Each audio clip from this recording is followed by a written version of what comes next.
Hello, and welcome to another episode of our English Learning Podcast. I'm Adam, and as always, I'm here with my co-host, Julia. How are you today, Julia? I'm doing great, Adam. Hi, everyone. We're really excited about today's episode because we're going to talk about something that affects many young people around the world. Youth unemployment and its consequences. That's right, Julia. Youth unemployment is a big issue today, and it's something that can have a huge impact on individuals and society as a whole. But don't worry, we're going to break it down in simple terms so that all of our listeners can understand. Exactly. And to help us explore this important topic, we have a special guest joining us today, Josh Inglis.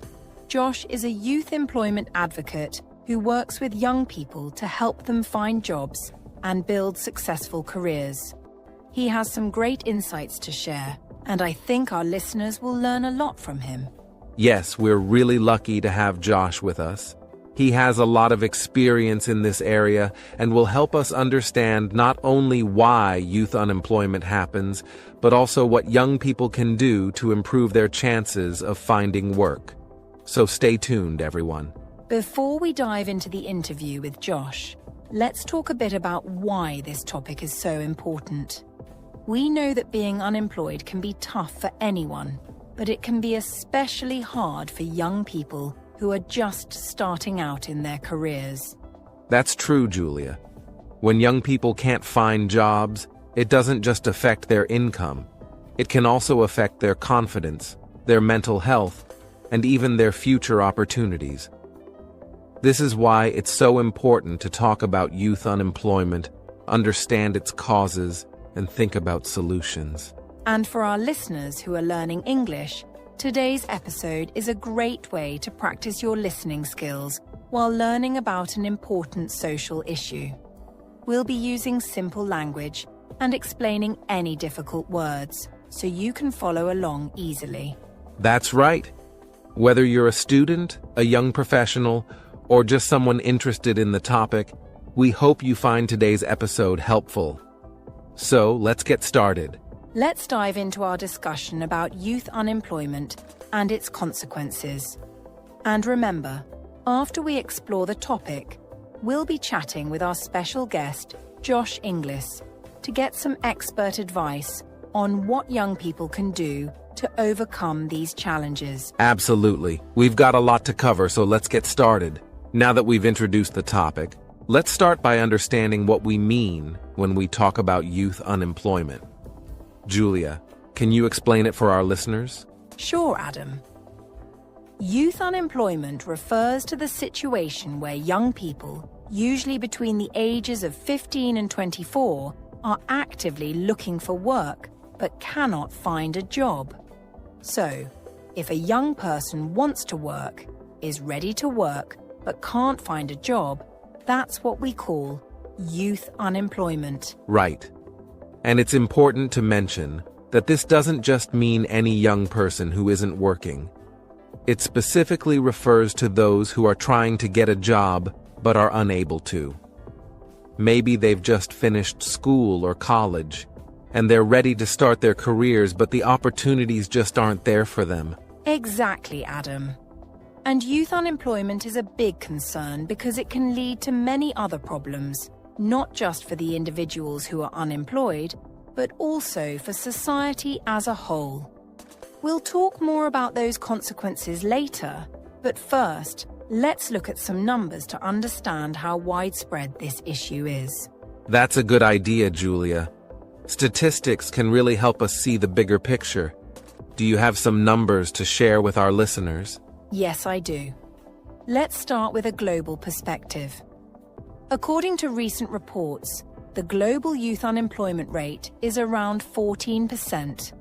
That means out of every 100 young people who want to work, about 14 can't find a job.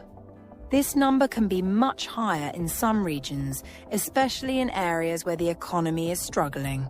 14% might not sound like a big number to everyone, but when you think about it, that's a lot of young people who are eager to start their lives and careers, but are stuck waiting for opportunities. And in some places, like in parts of Africa and the Middle East, the youth unemployment rate can be over 30%. Yes, and that's a very high number. It shows that in some areas, almost 1/3 of young people who want to work are not able to find a job. This can lead to serious problems for these young people and for the societies they live in. And it's not just about numbers, is it, Julia? When we talk about youth unemployment, we're also talking about real people. People with hopes, dreams, and potential who are facing barriers to achieving their goals. Absolutely, Adam. These statistics help us understand the scale of the problem. But behind each number is a young person who might be struggling with stress, frustration, and uncertainty about their future. That's why it's so important to talk about this issue. And to understand why this is happening, it's helpful to look at some of the reasons behind these numbers.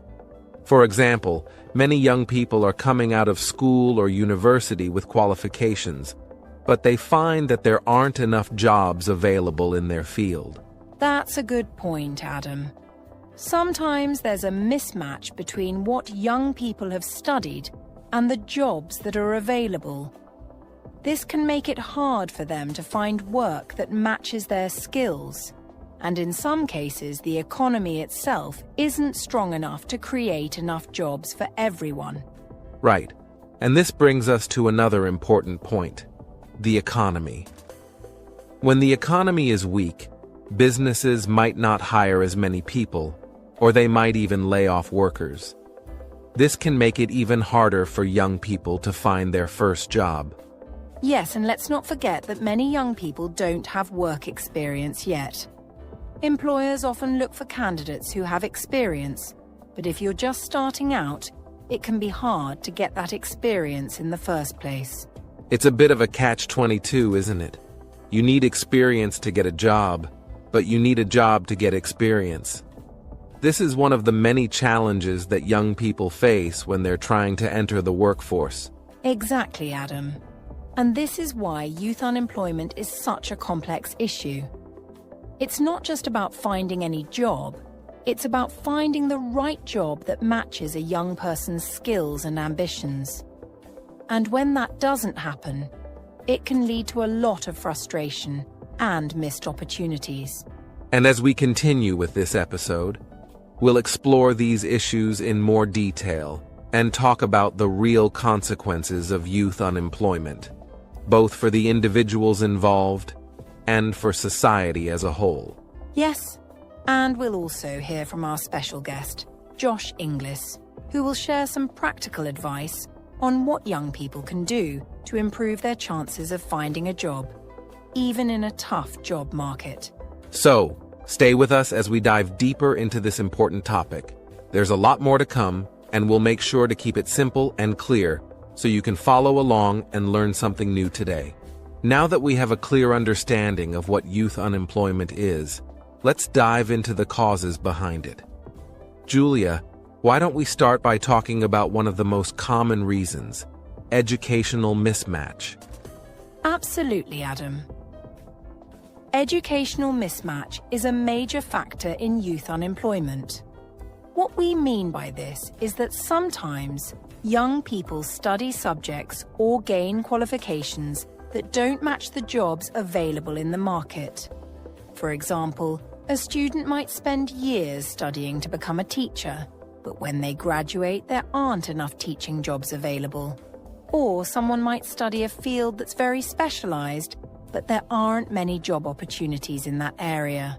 That's a really important point, Julia. It can be frustrating for young people who've put in the time and effort to get an education, only to find out that there aren't enough jobs in their field. This is why it's so crucial to think carefully about what to study. If you choose a field with lots of job opportunities, you'll have a better chance of finding work after you graduate. Exactly, Adam. And this isn't just about choosing a popular field, it's also about looking at where the job market is headed. For example, right now there's a lot of demand for people with skills in technology, healthcare, and renewable energy. If you study something in one of these areas, you might have more job options when you finish your studies. Yes, and it's important to stay informed about trends in the job market. What's in demand now might not be in demand in a few years, so it's good to be flexible and open to learning new things. That way, you can adapt to changes in the job market and make sure you're always in a strong position to find work. That's great advice, Adam. And it's also worth mentioning that sometimes young people might study something they're passionate about, but they might need to be realistic about the job prospects in that field. It's about finding a balance between following your interests and being practical about your career options. Exactly, Julia. Passion is important, but it's also important to think about how you can turn that passion into a sustainable career. This brings us to the next cause of youth unemployment, which is economic factors. Yes, the economy plays a huge role in whether or not young people can find jobs. When the economy is strong, businesses are growing, and they're more likely to hire new employees, including young people. But when the economy is weak, companies might not be hiring as much, or they might even be cutting jobs, which makes it much harder for young people to find work. That's right. When there's an economic downturn, we often see higher rates of unemployment across the board, but young people are usually hit the hardest. This is because they're often the last to be hired and the first to be let go when companies need to cut costs. And this can be particularly challenging because young people are just starting out in their careers. If they can't find a job right away, it can delay their career development and make it harder for them to gain the experience they need to advance. Exactly. And let's look at some examples. During the global financial crisis of 2008, we saw youth unemployment rates skyrocket in many countries. Businesses were closing and job opportunities were shrinking, especially for young people who were just entering the workforce. And more recently, the COVID-19 pandemic had a similar impact, with many young people struggling to find work as industries like retail, hospitality, and tourism were hit hard. Yes, and these economic challenges are often out of young people's control. But understanding these factors can help them prepare and maybe even find ways to navigate these difficult times more effectively. That's true, Julia. And one of the ways to navigate these challenges is by gaining experience. This brings us to our next point, the lack of experience that many young people face when they're trying to find their first job. Right, Adam. One of the biggest hurdles for young people is that they often don't have much work experience. Employers usually look for candidates who have some experience, but if you're just starting out, it can be hard to find a job that will give you that experience. It's one of those tricky situations. You need experience to get a job, but you need a job to get experience. This is a common problem for young people everywhere, and it's one of the reasons why youth unemployment rates are often higher than the overall unemployment rate. Exactly.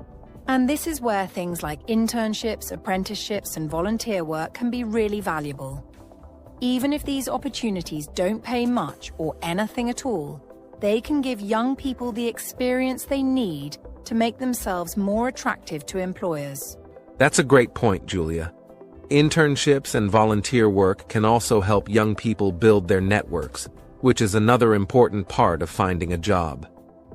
The more people you know in your industry, the more likely you are to hear about job opportunities or get a referral from someone who knows your work. Yes, networking is key, and it's also worth mentioning that sometimes, even if you don't get your dream job right away, any job can help you gain experience and build your skills.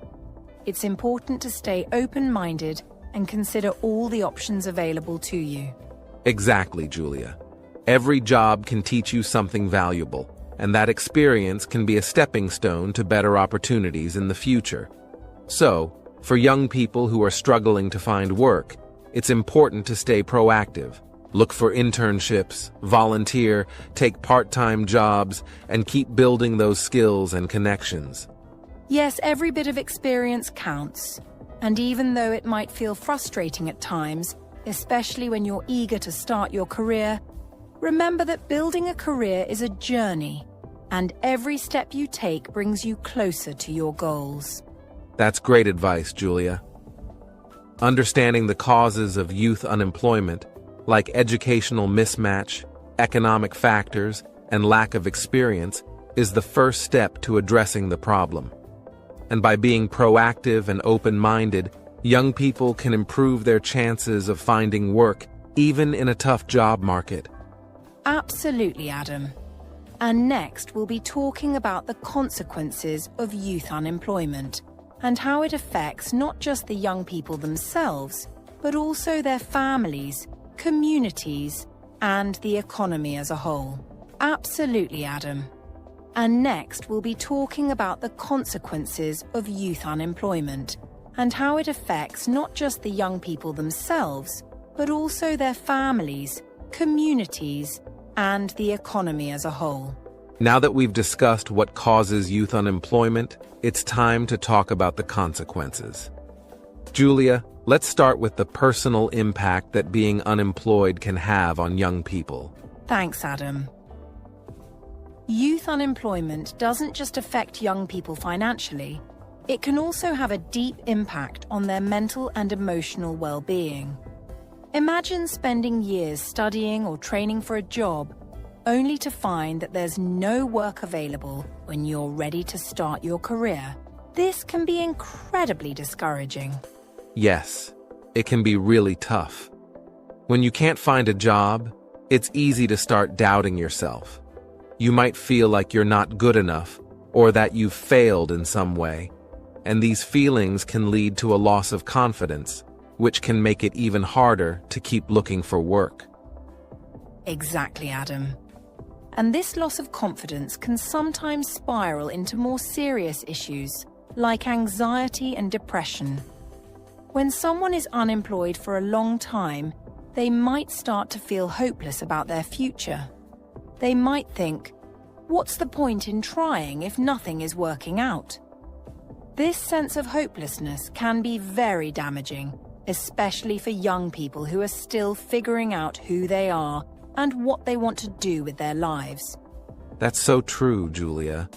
I've heard stories of young people who've been out of work for a year or more, and they talk about how they feel stuck, like they're in a hole they can't climb out of.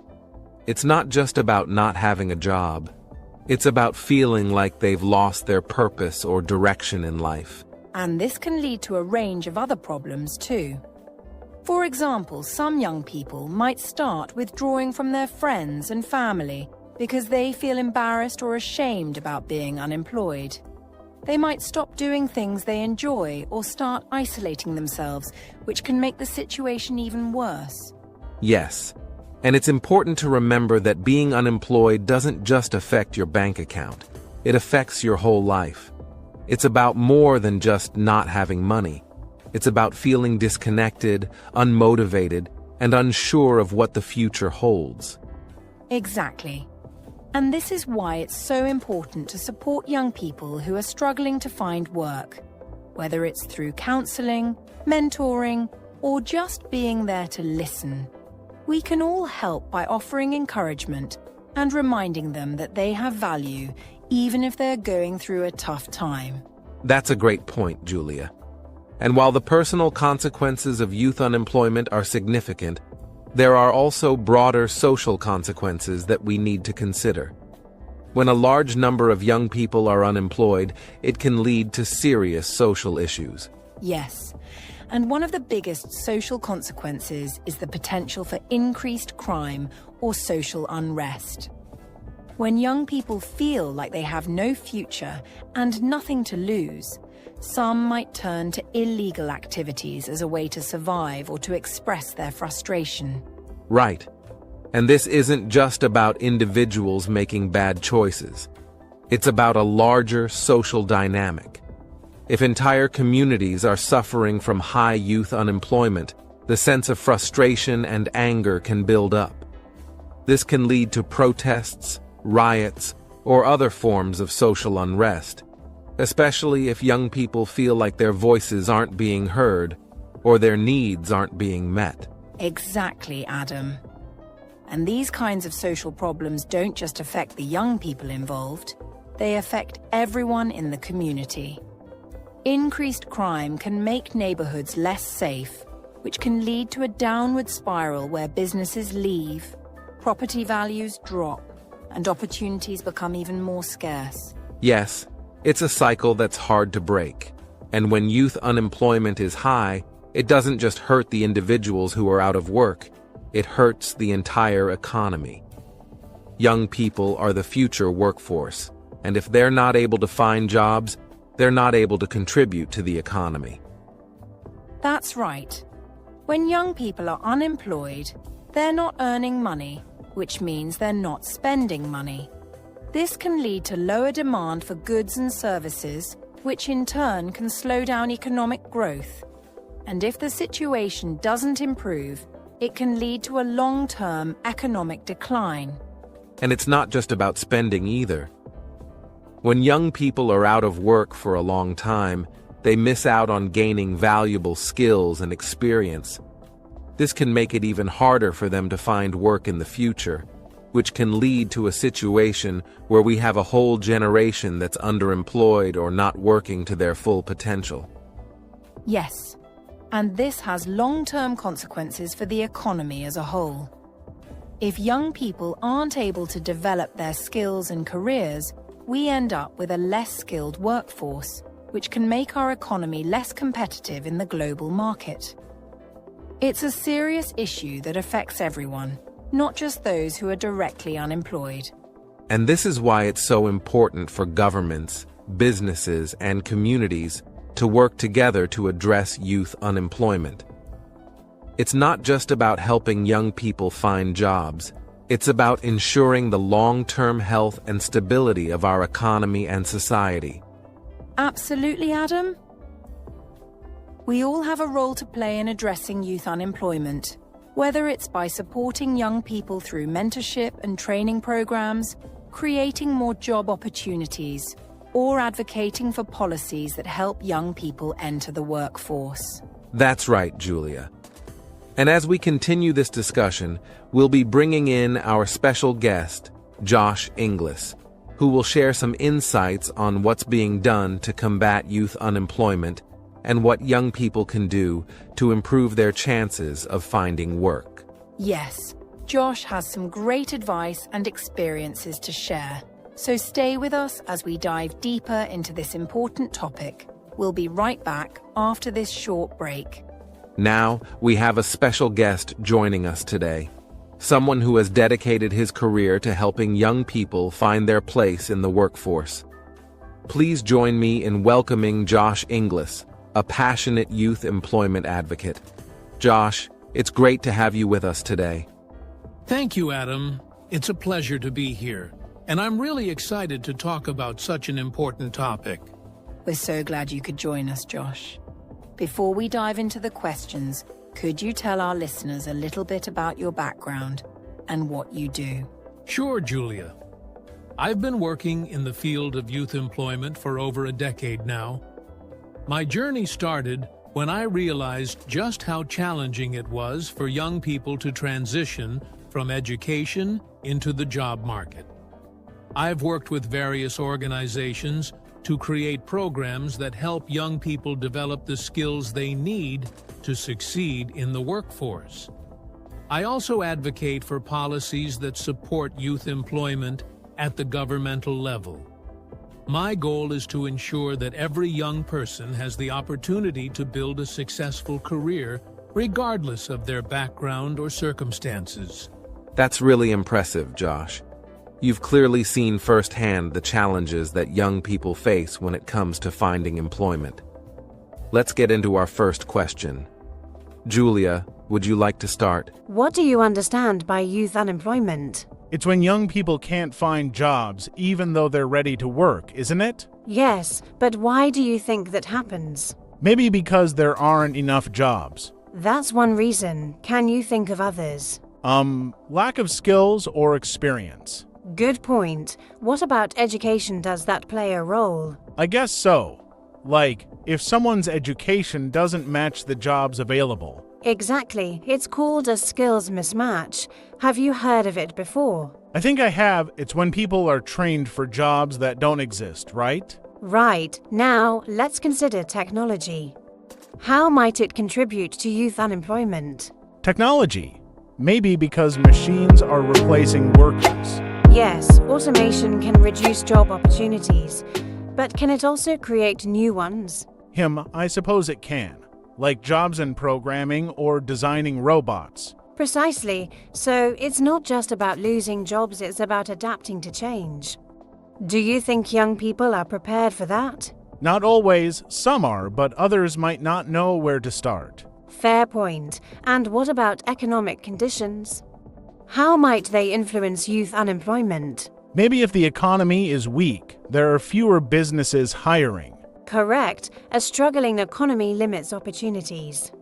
Now, think about social factors. How might they play a role? Social factors like discrimination or not having connections. Yes, those can be barriers too. Can you see how all these factors are interconnected? Yeah, it's like a chain reaction. One thing affects the other. Exactly.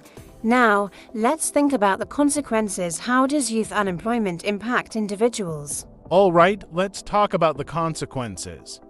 How do you think youth unemployment affects individuals? Well, it's probably really stressful.